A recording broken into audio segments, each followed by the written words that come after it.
Назар аударыңыз, оңтүстік Корея аумағы бойынша іздеу саламыз. Кореяның Инчон Саданжи қаласында қазақстандық қарындасымызды аяусыз соққыға жыққан Сирия азаматы 1982 жылғы Аль-Хасан Хусамға шұғыл түрде іздеу саламыз.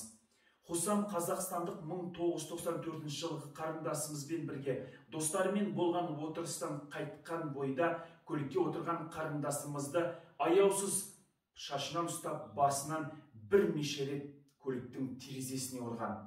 Қарындасымыздың айтуы бойынша бүкіл Саданжи көшесінде кәрістерге де мені құтқарыңдар деп көліктің есігін ашып, айғайлап көмек сұраған көрінеді.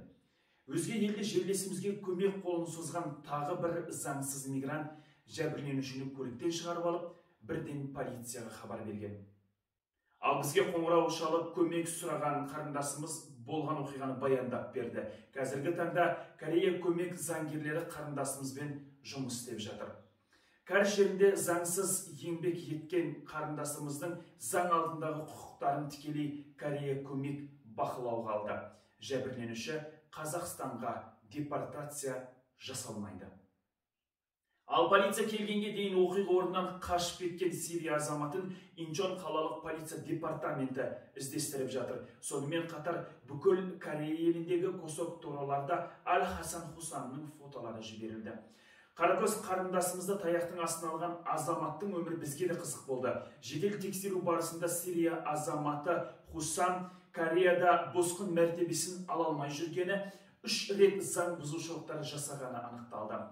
Өзін Сириядан келген досын ұрғаны, алаяқтық бойынша тергеуде болғаны, өз бастығына жұмыс кезінде қол көтерген үшін сот процесі жүріп жатқанын анықтадық. Шетелден келген қыздарды зорлап, қылмыс хроникасынан шықпайтын бұл азаматқа біз де іздеу саламыз. Осы азаматты көрген білгендері болса, тікелей экранда көрсетілген нөмірлерге байланысқа шығуларыңызды сұраймыз. Ал араб азаматымен дос боламын деп таяқтың астында қалған қарындасымыз медициналық тексеруден өтті. Нәтижеде ми шайқалған, бас бет сүйектері қатты зақымдалған, астыңғы жақ шығып кеткен. Жақын күндері Кореядан араб, Дубай елдеріне көлік тасымалдайтын Сирия азаматы Хусамды заң алдында қатаң жауап беруін біз де тікелей бақылайтын боламыз.